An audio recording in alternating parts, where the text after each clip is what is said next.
Welcome to the Block Party. My name is Seth Kushner, and today I got to tell you, this interview got planned out last night, and we're filming this on Sunday, the day after Game 7. And if the Bolts would have lost, this interview would have sucked a little bit, but they didn't. And right now I have on one of the biggest and one of the coolest athletes in Tampa Bay, pitcher for the Rays, Tyler Glasnow. Welcome to the Block Party, man. What's up? Thanks for having me. Those are kind words. I appreciate it. Yeah, you know what? We had you on last year. You came to a playoff game, and we had you on our show called The Chirp, which we have on right before the playoffs. And you were super cool. We took idiotic pictures where we were all sitting down, or we were standing up and you were sitting down because you're taller. But you were awesome. And I remember I tweeted out afterwards. I was just like, Tyler Glasnow is so cool, and it was like the tweet went viral. I mean, I don't know if like Tyler Glasnow just gets picked up by the analytics or whatever in Twitter, but like it went crazy. And so I did see that people do have a fondness for you, and I developed that after I met you last time. Oh, thank you. Yeah, everyone here has been super nice. All the Tampa locals and the St. Pete people are all like just chill, fun humans. So I think we just all get along very easily. Yeah, no, you got a cool vibe. So listen, man. So tell me, did you watch the game last night? Yeah, I was here with my girlfriend, their family, everything, and they're like Tampa locals too. So it's like a small religion for them. So they watch like every game. So it was really fun. It was a big group of people, and it was insane. And I mean, it was just as awesome as Game 6, So it was a very eventful night. So I'm really glad they won. Were you at Game 6? I was there. Yeah. I went with everyone went. Like KK got a bunch of tickets for like players and their girlfriends and wives and stuff. So it was a really fun time. And then I went to Game 3 as well. We lost that one, but it didn't end up mattering at the end. So it was all of them were super fun. Yeah, I mean, so I know I talked to you. I mean, like you said, like in Pittsburgh, you would go to some Penguins games, right? When you were on the Pirates back in the day. Yeah, a couple. I think I've been to a few. Yeah. Okay, and so you're kind of growing into a hockey fan, right? Like, are you a hockey fan, or are you just more of like a Lightning fan? I definitely think I've grown to love the Lightning a lot. Just kind of going to the games more, but I'm also just like a sports groupie. So anytime I can have if there is like time or someone has tickets to go to any sort of like sporting event or a Bucks game or something, like I always just love to go. It's just such a good time. And I don't know, you just kind of get the energy of everything going on. And especially in Emily, I mean, you guys do such a good job. So it's always like, if I do have an opportunity to go, I always go. All right. And be honest, it's okay if you weren't. I mean, because you are a professional athlete. Were you nervous at all last night? Because the last 9 minutes of the game, I felt like I was going to throw up. Now, that's only because if the Lightning lose, my season's over too. I don't get to do any more of these cool interviews or have cool shows or anything. So did you feel any nerves last night?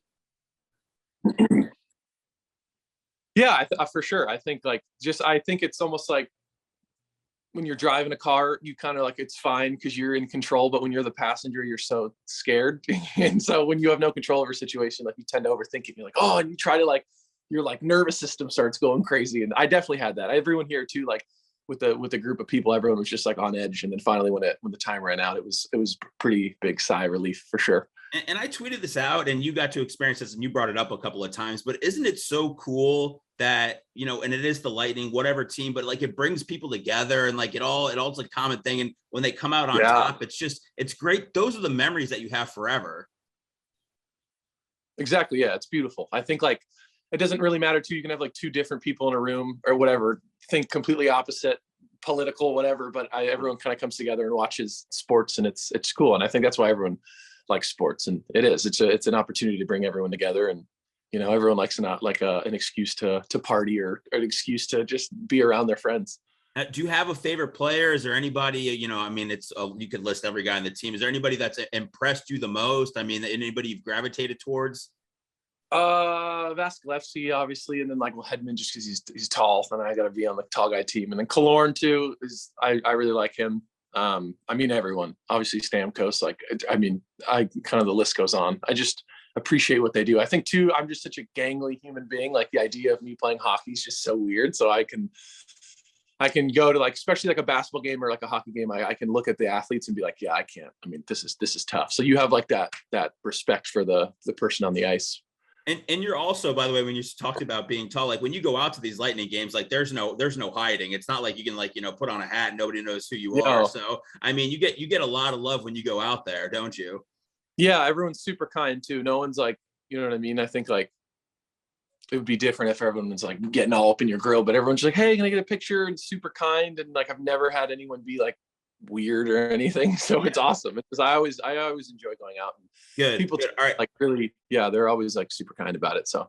All right, listen, man, I want to ask you, I see you on the Chris Rose show all the time, Chris Rose podcast from, MLB Network. And I was wondering like how you developed a relationship with him, because it seems like, and I've watched some of your stuff, like it seems like you guys are friends, and you go on there a lot. And I'm just wondering, how that kind of happens. Yeah, for sure. You asked me to do it. And I had done stuff when he was on MLB Network with him. And like, even from the first interview with him, I was like, this dude's awesome. Like, I just kind of connect with him well. And then we've had conversations, obviously, when I do the Rose rotation, and like I did one with my brother and my mom was on it. So like, he's kind of gotten to know my family, and we just kind of have the same, I don't know. I like him. He's just an easy guy to get along with. And he lives in California as well. So when I go home in the off season, I was trying like link up with him. I think probably this next off season, we're going to try and get together. So my brother lives relatively close to him, like an hour away. So he's just a fun dude. I like him. There we go. Okay, it's going to eventually happen one day, the big meetup. So it will. Tell me, Tyler, because like you're injured right now, what are you doing? Like, how much are you around the team? How much are you watching? Like, what's your day to day like? Are you around the guys all the time?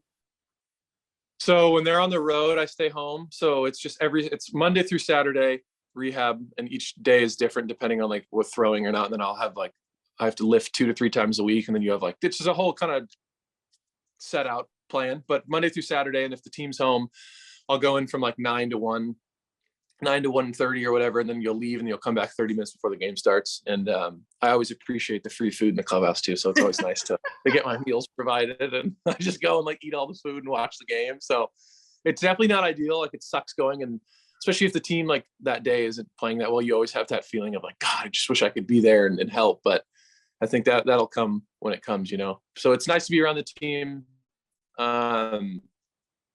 But yeah, it's a good experience to be around the guys. So it would suck if I was somewhere else, not like around them. Can you tell me, because obviously like the Tommy John, it knocks you out of work for 18 months, 2 years, whatever it is, but can you tell me like how does it affect your day-to-day life? Like at first, is there like, oh, you can't use your arm or anything, or is it more just like, hey, I can't really throw a baseball for a long time now, but I can do everything else?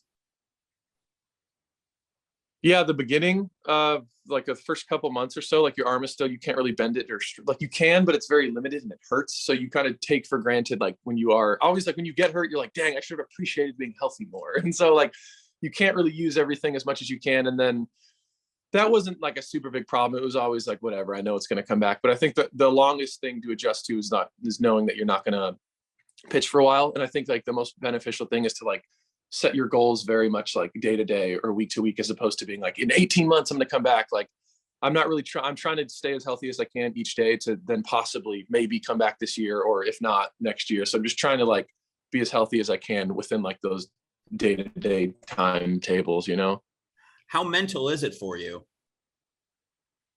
Surprisingly not as bad as I thought it would be. Like, and I'm a pretty mental guy. Like, I'll try to like make the most out of everything.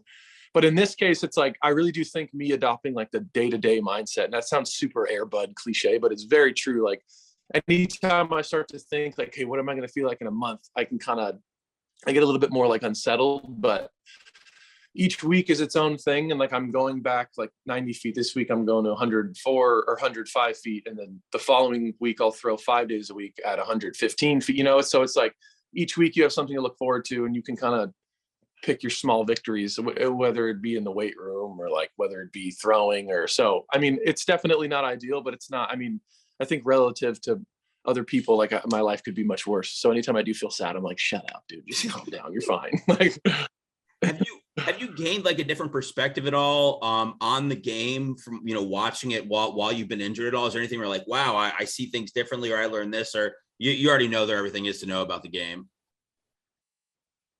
I think it's more like, because I'm not playing, I like double down on sitting in the dugout and like kind of, I guess like pitch selection, I always kind of think about, and every pitcher's different, but like a lot of the guys in the dugout will sit like, what would you do here? It's like 1-1 count to this guy, big long swing, what would you do? So I guess it's still kind of like you sit in game plan and you can see like moves being made. And I think I'm more of an observer now. Like, I'm kind of watching as like a fan, just trying to understand how they like I don't know. It's definitely a different perspective, but for the most part, when I get around the guys, like it feels very normal. Like I feel healthy while I'm in the dugout, and then I'm like, oh, I'm just not playing. So like not much has changed other than I guess the way I watch the game a little bit. Yeah.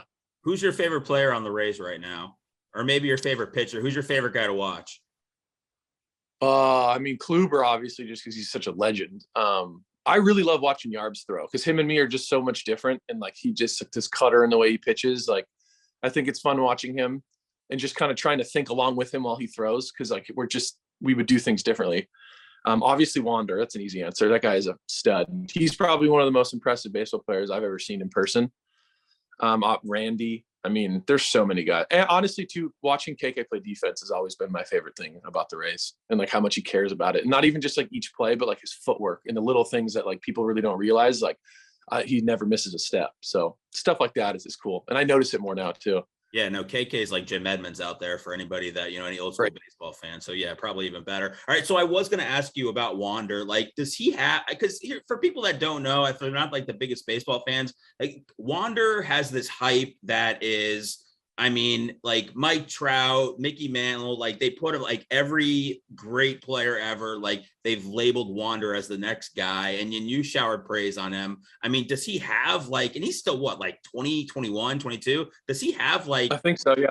Yeah. Does he have like some sort of greatness vibe that or something different about him that you can kind of feel? Yeah, I mean, absolutely. I think too, he's like very mature for his age, and like he carries himself well, and he's a really cool clubhouse dude. And the pressure, I think he knows he's good, but he's not cocky about it. And I think obviously too in the minor leagues, like I never played with him. It's like, I wonder how good this guy actually is. And then when you actually see him, it's what he's able to do with his approach. And like, if guys shift him, his bat to ball skills are insane. Like I remember too in low A, I think he had a month and a half. It was like 6 weeks or something where he didn't swing a miss. So that's when I think the legend started. And then he comes up to the big leagues, and he's just so patient. He never gets out of his approach, which is very rare for someone that young. And then if guys shift or whatever, he can like tailor it back and just like knock it through the 5-hole. Like he's just so good at sneaking hits on, and he just really wants to get on base. And he's very much a complete player as opposed to someone who's just trying to like stat out or hit homers. Like he does everything very well. And he works his ass off. He takes pride in everything he does. And I think at that age, that's impressive. So it's even certain things it's like you can't put words on. You could just like, you're around it and you go, that kid's special. Like he's good and he'll be good for a long time. Man, that's great to hear, especially from you. Okay, so do you collect any of your own baseball cards? No, I never got into collecting baseball cards. Like they'll sometimes you like sign them a bunch, and I'll see the different ones when people will bring them up and stuff. And some are like pretty cool, and some are, but never really got into collecting them. No. Okay, well, I mean, let's not be down on guys that are like collecting cards and stuff like that. No, I think it's sick. I just have never really like kind of got into it. I enjoy it though. I think it's kind of cool. Yeah, those are neat. All right, so this one's numbered here. This one's like I don't know, out of 125. See there? Oh, nice. Then we got this one. You know how expensive cards are? Like it's $500 a box, and then I get like this. I got this. This is from this year, Topps Inception. Oh, sick. Not autographed. You want to? Can I read the back to you? Do it. The back of it. It's got your stats, where you're from, and everything. The son of a college gymnast, mother, Tyler sprouted so quickly, 11 inches, his first 3 years in high school, that he separated a growth plate in his pitching shoulder. Once stabilized, he became a standout hurler and high jumper.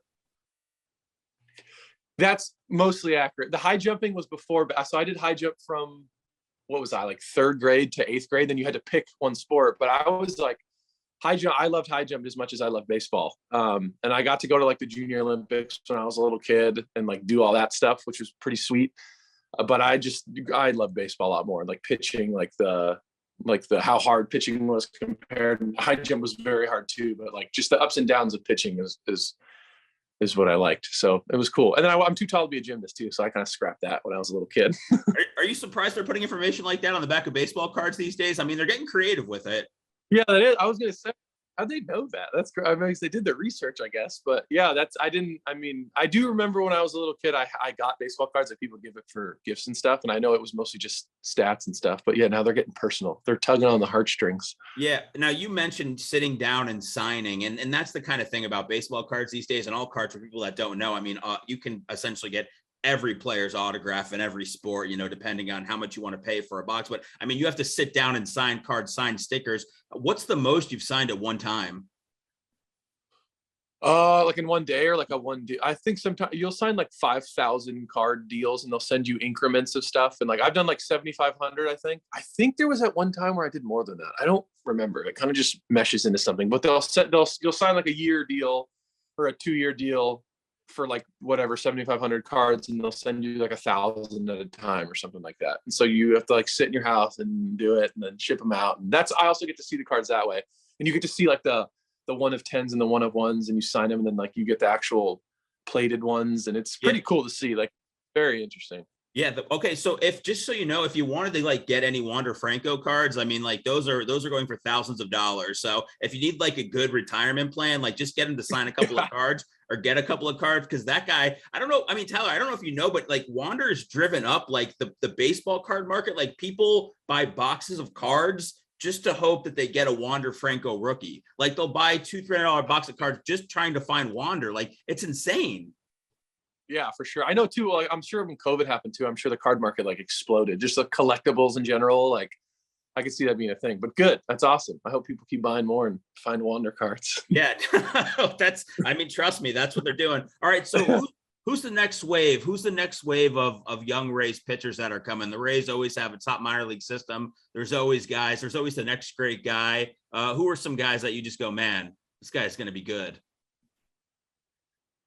That's what's been tough, like in the COVID year, and then with this year, like the spring has been so limited. But most of the guys, I feel like we use arms so much that like guys will come up and down that are already like, we have so much depth in AAA and like AA people moving up to where like it's literally everyone you've seen. And then like they can just shuffle these guys around and everyone just dominates. And I don't know how they do it. I don't think anyone really does other than the people in the front office, but they have somehow figured out like a formula of just finding guys. And I think it's teams that maybe didn't appreciate what the guy had. And I think they get certain prospects and they know that they have like an outlier pitch and they'd say like, throw that more. And then they're really good with pitch design. So they just, honestly, I just think they're really good at picking guys and just making it better. Like their development is pretty top notch. No, they nail it most of the time.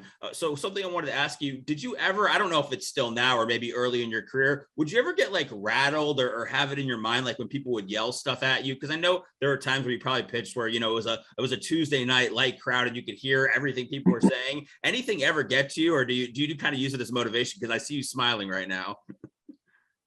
Yeah, I think it's funny. Like now I would say, yeah, I guess I enjoy it. Like certain places you go, like New York and Boston, people are just like loud. And like, I think when I was younger, it would be more like, oh, kind of like, I hope I don't do bad. But now it's like, I'm going to like keep on talking because then like, it just makes my warm-ups better. And then I bring it out to the mound. And for the most part, like you're not really focusing on it, especially when you're really locked into a game. Like you don't hear that much other than I guess if it's like a Tuesday and there's 1,000 people at like a cold game and you hear like one guy talking to another guy across the stadium. But for the most part, like it's pretty easy to kind of like take it out of your mind, especially if you're kind of in a rhythm. But yeah, when I was younger, I'd say it would probably mess with me more in the minor leagues, like because you're so much more like afraid of failure. And then like once you get up to the point you failed so much, you're like, whatever. What's one more bad game? Like you just don't let it mess with you that much. Yeah, no, I was wondering because it's getting to the point right now where fans, I mean, especially in the NBA where they're heckling guys or they feel like they're completely untouchable. I have a huge issue with that. And especially now because they can just go, I can go, you know, Tyler Glasnow, boom, as you're warming up here, I could look up your whole family. I could know your information, you know, and start yelling it right there. So I just think fans are just becoming, I don't know. It's just, I think this whole online generation is really, there's a disconnect that like you guys are real people. And I just wanted to make sure that no one's messing with you, Tyler, because I would have kicked their ass. That's what I'm saying. Yeah, thank you. I'm going to bring you in next game and you'll be the fan closer. You should go up and be like, be quiet. I want to. I see it's embarrassing seeing some of the way that some of these people act like courtside or whatever. I don't know if it's because they have money or whatever, but I cringe when I see some of this stuff. Yeah.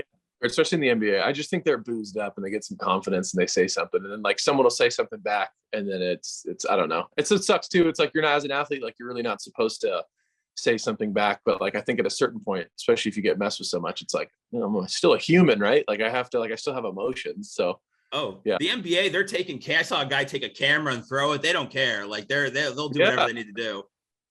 I know you think they'd learn after the Malice in the Palace, but I guess not. I know they need their history. So something I saw during the off season, man, and it looks like obviously you live life to the fullest. I know I don't live life to the fullest. I try to just like sleep whenever I can, but it seemed like every time that I would see your Instagram, you were at somewhere cool, some tropical location. Tell me one of the coolest places that you're able to visit in the off season. This last off season, I went to Mexico twice, and I went to Dominican. And the Dominican was awesome because I got to go see a baseball game, and Mike Brasso was there, and he had gotten traded, so it was like awesome to go and see him. And like Margot was on that team. That was pretty sick because it was a really fun group of people, and we got to do some fun stuff. Mexico's cool because you can just like do a bunch of outdoor activities and stuff. I mean, it wasn't last off season, but like Europe is great. I just like traveling. It's fun. And I think like in season, you don't really get to do anything like that. And I'm such a boring person in season. Like I just go to bed and like try to be healthy. I just want to play well. It's like my job. And then the off season, it's like, all right, now is the time I can do it. And I have all this time off, so I better like utilize it. So just try to like have fun, make the most out of it. Can we just clear this up for when you're in the regular rotation and you're pitching, every 5 days, and people say, oh, you only have to work, 1 out of 5 days a week or every 5 days. Are the other 4 days, do you consider that work? The people need to know. Yeah, for sure. I think as a pitcher too, like you have to become very like routine oriented. So even like whether it's like a super hard workload, like you stick to your routine every day. So like if I'm pitching today, tomorrow is like a recovery day. You got to get in early. Like I'll do a hot cold tub, and then the following day is a full body lift with a run and a throw. So it's like you're there all day. Like it's tailored out, and then you have like the following day I'll take off, and then a conditioning day, and then you pitch again. So it's each day has its own meaning. Like you try to compare your recovery from last week or previous weeks, and if you're not as recovered, you have to like plan it out accordingly of like, hey, I need to be able to get this much sleep and this blah blah blah. So, and there's so many modalities and things at the field. You work with trainers and all the new toys and stuff to feel recovered. So yeah, there's days harder physically than the day you pitch. So all right, good. People need to hear that hockey players aren't the only real athletes in town. Okay, baseball players have to go through it too. So now, is there anything you watching the Lightning or the NHL playoffs? Is there anything that you see hockey doing where you go, oh man, because I think you're a player rep for the Rays, right? Yeah. Is there anything you go, man, we should really try to think about implementing this, or this would be great, or the way they do this, or you just watch it as a fan and you don't try to think about how baseball can improve? Probably like, I don't know. It would depend on what, like, 'cause I guess as far as like in-game stuff, it's so much different. I think I do probably observe it as a fan more. I think like it's cool to go see just like the location and stuff and how awesome it is and like crazy atmosphere and like a bunch of fans and stuff. And the fandom is still very much like that with St. Pete. I think like it's just nice to go to all the different stadiums and see how they do it and see how they operate and stuff. And just to see like how into it all the fans are. And it's pretty consistent with every sport, and I know that the viewership, especially on TV for every sport, is like huge, kind of at the higher end of the market. So, I mean, there's just so many sports fans, but as far as like in-game stuff, I don't really know the inner workings of hockey super well, like as far how they do stuff off the field, but yeah. Well, I'll tell you what, like hockey is like, you can do it like clockwork and you can go like, okay, this game starts at 7:30 and it's going to, end at 9:30 or 9:45. Baseball, that's who knows? You might have to be like, oh my God, I'm going to be here till the next day. You're locked in, you don't know what's going on. So that's not that there's, who knows what you can do with baseball, but that's the thing about hockey is just boom, it runs and it's always on time and it's fast. And it's true. I think also they're implementing, like, especially in the minor leagues, like the pitch clock, like the hitting have to come in. Like there's a certain time you have to be in the box, and as a pitcher, you have to throw within 15 seconds. And I know like there's mixed feelings on that as players, obviously. Like some guys don't want to be told what to do, and like they have the routine. But I know like I think the minor league average games now are like an hour and 50 to like 2 hours and 20 minutes, 2 hours and 30 minutes. Don't quote me on that. I'm pretty sure it's around there though. So I think like that's MLB. They seem to like that's their plan right now to obviously make the games go by quicker. And I get it as a player. And even now as I'm injured, like watching it, not being involved, it's like these are long sometimes. Like they can really last a long time. So yeah, shortening them would be pretty cool. I got to tell you, man, and it's probably just because I'm getting older, because when I was younger, I'd watch every single pitch of a baseball game and I'd get locked in. And when you say like an hour and 50 minutes, I get excited. Like that goes, man, that is like, that gives, do you know how much I could do with my life if baseball games were only an hour and 50 minutes? True. There's also fans too that I'm sure use it as like an escape in a sense of like, they almost like the last 3.5 hours, because it's like I get to be involved in this cool communal thing with all these players for a longer time. But I think the majority of people probably would like to, especially nowadays with how everything's just so quick and like just so fast. I'm sure it's like I'm sure most people would prefer having it go a little quicker. Yeah, me included. That's very cool. It's interesting to hear you say that. Okay, Tyler. So I can't let you off the hook. You know, I'm sure we're going to see you at Amalie Arena the next round against the Panthers. I had a tough series with them last year. Can you go ahead and give me predictions? I feel like whoever came out of that Toronto Tampa Bay series was going to win the Stanley Cup. That's just how I felt. Like both those teams were so good. So how you feeling going against the Panthers next round, who actually had more points than the Lightning this year? I think Bolt's in 6. I don't know. That's what I'm feeling. I feel like pretty. I think I feel confident about it. Okay. Now, are you going to lock in? You want to come to one of the games? I think it's, I don't know. They haven't announced a schedule yet, but you think you're going to be there?